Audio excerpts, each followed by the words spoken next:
Alpha.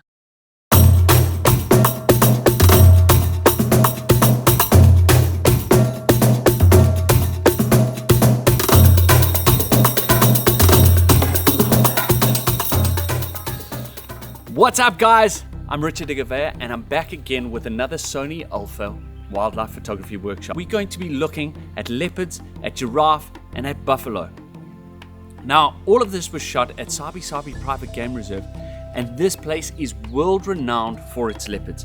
And this specific leopard sighting was incredible.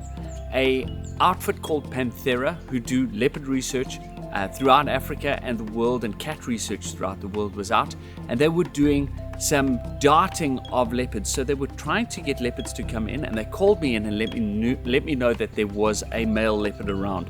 When we got in there, there was not only a male, but there was another female. And it was this interesting interaction where the male was looking for the female pushed off, and the male sat in the grass. So let's go and start talking about how I photographed this male.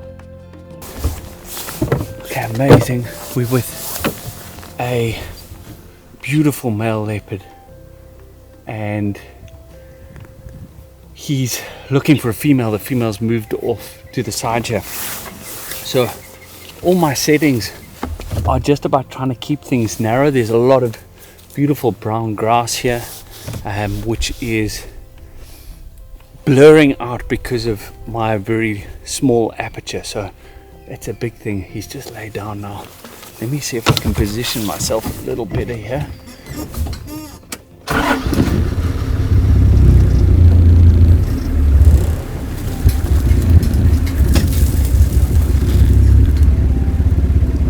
Right, so I can hear the impala or alarm calling for the other female, which is pretty cool. He's listening, so he's trying to get in touch with her. So my settings, I'm up to still at 2.8, 1250 ISO, and my shutter speed I'm getting at the moment is around 800th of a second.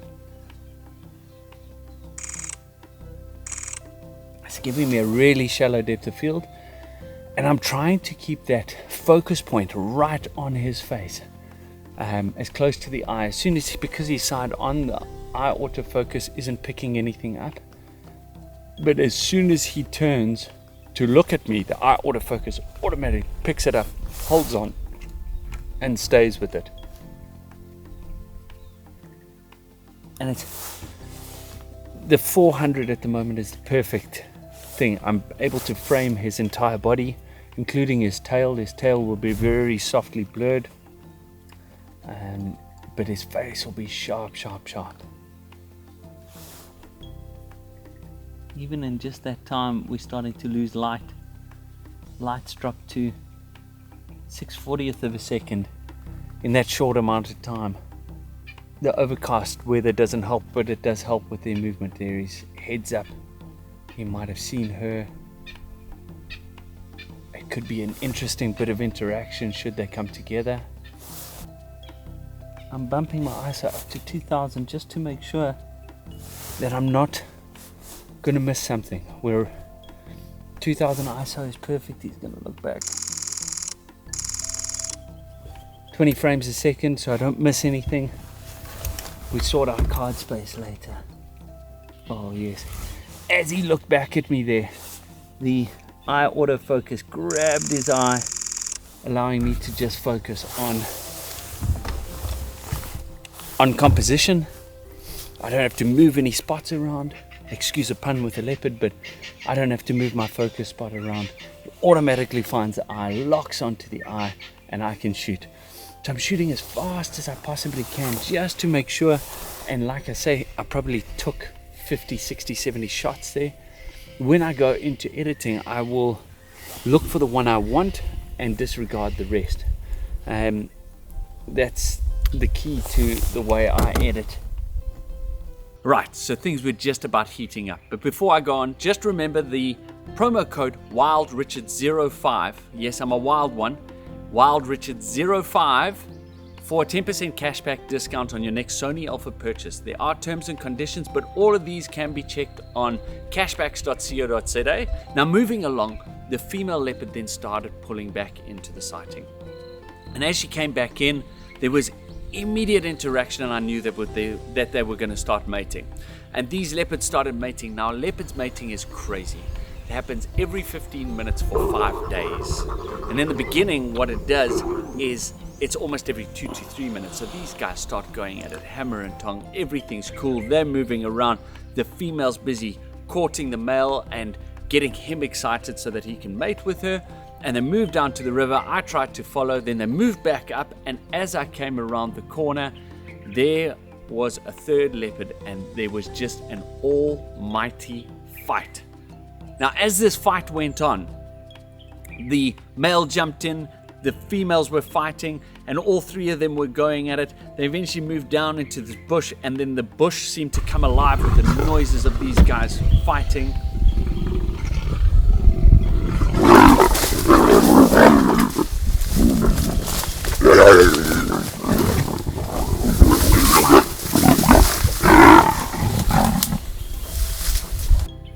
And afterwards, they went their separate ways, with the original two coming back together later that evening to get together and carry on that mating process. All right, so as we got in and these leopards started mating, things were heating up. Males and females were going at it, and everything in the bush is about feeding and about babies and making babies. So it's all about procreation, surviving long enough to breed. So there's a lot of tension, and being solitary cats for the most part, coming together is quite tense. And as they were moving around, light was dropping. It was getting dark very fast. My shutter speed was dropping. I was already at 3200 ISO, and my shutter speed was 100th of a second. As I came back up, expecting some time to do things, a female leopard ran in and started fighting with the other female. The male jumped in, and there was a mad to-do about everything. So there was chaos going on, and all I could do was shoot with what I had. 100th of a second, it's quite slow, it's not going to freeze any action, but I had to just trust that it was going to happen. I couldn't change anything at that stage. So shooting in the slower shutter speed gave me this motion blur, and what it allowed me to do was pick out a few images that tell a story. They probably would have been better off being a faster shutter speed, but sometimes you get lucky. So don't stop shooting because you go, oh, I've got the wrong settings. So it was an amazing sighting. Incredible. You cannot get better than that. It was probably one of my top 5 leopard sightings of my life, and absolutely awesome. But then let's move on and go on to photographing giraffe. And it was quite a beautiful afternoon, and you don't really expect it, but we found these 2 beautiful male giraffe, and they were out in an open area. They started feeding, and then after feeding, they decided they were going to have a little tussle, a little thing called necking, and they swing their heads around and knock each other with their horns, and they were doing this beautiful dance as they were going along. So let's have a look at how I photographed the giraffe.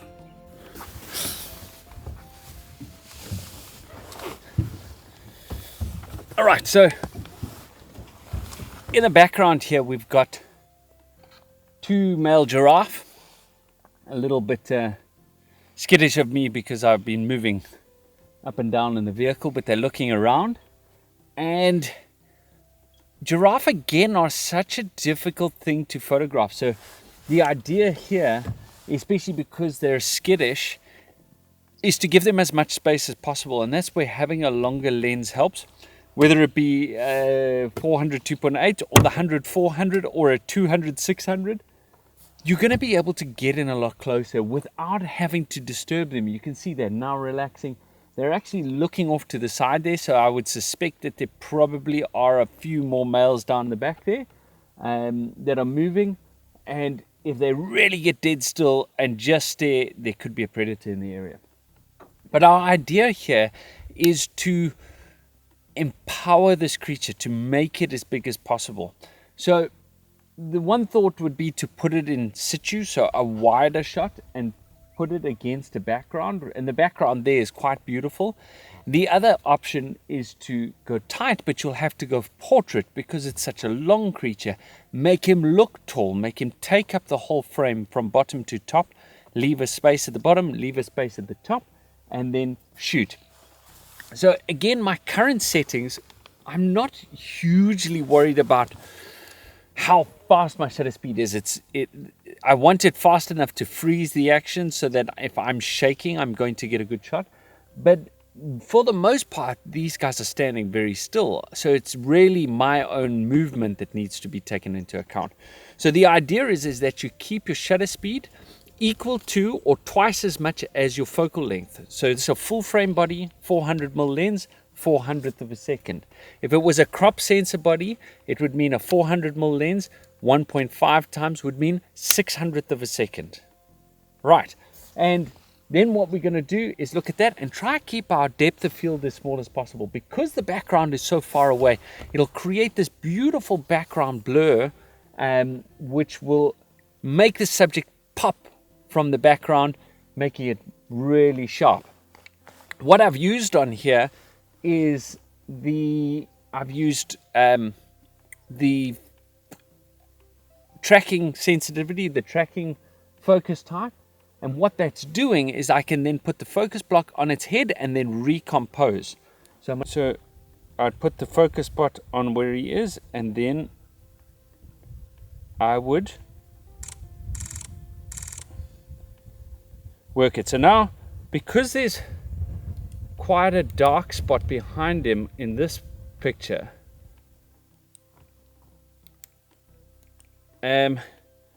what I'm going to do is actually underexpose the photo slightly, so just he is in, and then I'm going to put that block on him again and then recompose how I want it and then shoot. You can see I've got quite a narrow depth of field. We could probably go up to f4 just because we're so far away, and 1/250th of a second is a nice pace. Oh yes, I think that'll work very nicely. It's really nice stuff. They're busy swinging their heads, doing some really twirly whirlies. So shooting now, because the background's so nice and far away, I'm going to try and sort of settle. I'm going to use my knee as a stand. And these guys are just in such beautiful light at the moment. So I've dropped I'm still keeping my aperture at about f4. And they're going to start swinging again now.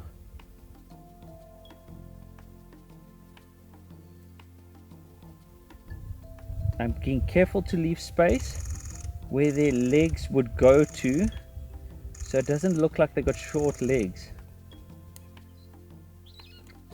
Again, what I'm trying to do, my knee is a good point of stability. I have a beanbag which I'm sitting on at the moment for a little bit of height when I'm driving so I can see tracks, but it's really just about trying to keep your camera as stable as possible and then utilizing it from there. One of the biggest mistakes that I've made when taking photographs is not keeping your camera as stable as possible. As a learned behavior, hand underneath, elbow tucked in to yourself, or rested on something, especially if it's a big lens like this, or use a gimbal like this one over here. The Gitzo gimbal will make a big difference to things. So really concentrate and focus on keeping your camera as steady as possible. The next thing is shutter speed. Once you've got shutter speed down, then we get to this point where you've got stability and you've got a fast enough shutter speed to negate any unwanted camera shake, plus freeze any movement on the other hand with these guys.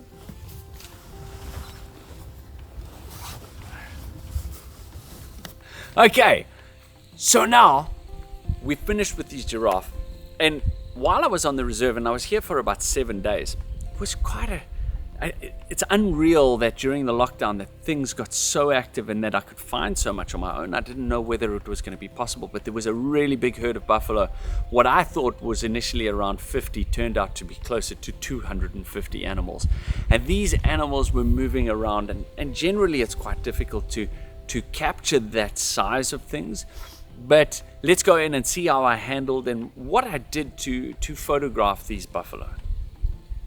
Alright guys, so we've got a herd of buffalo here. There's quite a few, I mean it's 50 plus. And buffalo, notoriously, you can see this guy standing up, are notoriously difficult to photograph, again because they're dark and their eyes are small.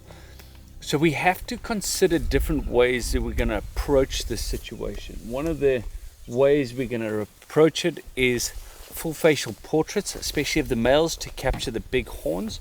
The light is incredibly dreary at the moment, but it's good in one way because it's nice and flat, so we're not fighting with contrast with the dark animals, so it works nicely. And if we can get something that allows us to go a bit wider and open things up, the gloomy clouds above will actually create this really, really nice feel. We can create real drama with it.